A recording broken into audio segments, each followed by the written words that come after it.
அனைவருக்குமே வணக்கம். சற்று முன் கிடைத்திருக்கக்கூடிய ஒரு மிக மிக முக்கியமான செய்தி ஒன்று வெளியாகி உள்ளது.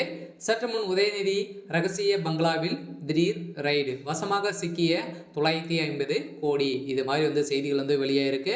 ஸோ இப்போ பார்த்தீங்கன்னா தமிழகத்தில் டெல்லியுடைய பறக்கும் படை களத்தோடு இறக்கி இப்போ திமுகவுடைய அமைச்சர்களுடைய வீட்டில் பார்த்தீங்கன்னா அதிரடியாக ரைடுகள் நடந்தது இல்லையா. ஸோ 2-3 நாட்களாகவே இருந்தது. ஸோ இதை தொடர்ந்து இப்போ துணை முதல்வர் உதயநிதி ஸ்டாலினுடைய ரகசிய பங்களாவில் பார்த்தீங்கன்னா இப்போ திடீர்னு ரைடுகள் நடத்திட்டு வரும் நிலையில் பார்த்தீங்கன்னா இப்போ இன்று காலையில் நடந்த சம்பவத்தில் ஒரு 950 கோடி சிக்கிய சம்பவத்தில் ஸோ எக்கச்சக்கமான ஆவணங்கள் சிக்கியிருக்கு. ஸோ இதை பற்றி இந்த வீடியோவில் பார்க்கலாம். ஸோ அதுக்கு முன்னாடி நம்ம சேனலுக்கு இப்போ தான் முதல் முறையாக வந்திருக்கீங்க அப்படின்னா மறக்காமல் நம்மளுடைய சேனலை சப்ஸ்கிரைப் பண்ணி சப்போர்ட் பண்ணுங்கள். ஸோ வாங்க வீடியோக்குள்ளே போகலாம். ஸோ பார்த்தீங்கன்னா ஏற்கனவே சட்டத்துக்கு விரோதமான பண பரிமாற்ற வழக்கில் நிலுவையில் இருக்கார் இல்லையா. ஸோ அமைச்சர் செந்தில் பாலாஜி அவர்கள் இருக்கார். ஸோ இதை தொடர்ந்து தான் செந்தில் பாலாஜி அவர்களுக்கும் இப்போ பார்த்தீங்கன்னா அவர் வைக்கக்கூடிய திமுகவுக்கு ஒரு மிகப்பெரிய ஆப்பு வைக்கக்கூடியதாக ஒரு பரபரப்பான செய்தி வெளியே இருக்குது.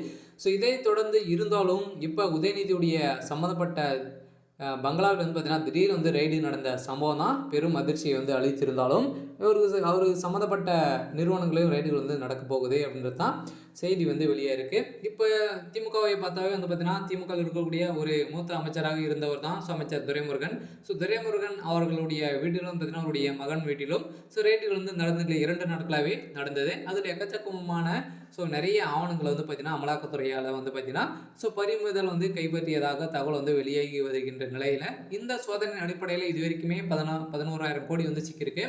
இதை தொடர்ந்து இப்போ இதுக்கு சம்மந்தப்பட்ட நிறுவனங்கள் பார்த்தீங்கன்னா அந்த உதயநிதியுடைய சம்மந்தப்பட்ட அவங்க ஒரு டாக்குமெண்ட் சிக்கிய சம்பவத்தினால இப்போ இதில் உதயநிதிக்கும் இதில் சம்மந்தம் இருக்குது அப்படின்ற மாதிரி தான் பேசப்பட்டு வந்த நிலையில் தான் இப்போ இன்று காலையே பறக்கும் படை பார்த்தீங்கன்னா திடீர்னு அவருடைய பங்களா ரைடுகள் நடத்தியிருக்காங்க.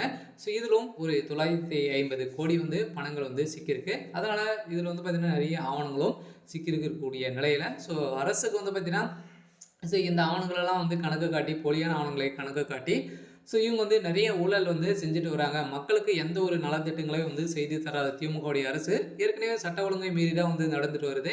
இதை தொடர்ந்து இப்போ பார்த்தீங்கன்னா ஏற்கனவே ஒரு மிகப்பெரிய பிரச்சனைகள் இருக்கு இல்லையா. ஸோ அந்த பாலியல் தொல்லையால் திமுகவே அலறக்கூடிய அளவிற்கு சம்பவம் நடந்தது. இந்த சம்பவத்தின் அடிப்படையில் அதிரடியாக மீண்டும் ஒரு சம்பவங்களை மோடி அவர்களே களத்தில் இறங்கி இப்போ பார்த்தீங்கன்னா திமுகவை சேர்ந்த அமைச்சர்களுடைய வீட்டில் அதிரடியாக ரைடுகள் நடந்துட்டு இருக்கு. இதனால் அடுத்தடுத்து திமுக சேர்ந்த அமைச்சர்கள் வீட்டிலும் ரைடுகள் நடக்கலாம் அப்படின்ற மாதிரி எதிர்பார்க்கப்பட்டு வரும் நிலையில் அதிரடியாக இப்போ அலறக்கூடிய அளவுக்கு தான் கோபாலபுரத்தையே அலற விட்டக்கூடிய சம்பவம் நடக்க போகுது.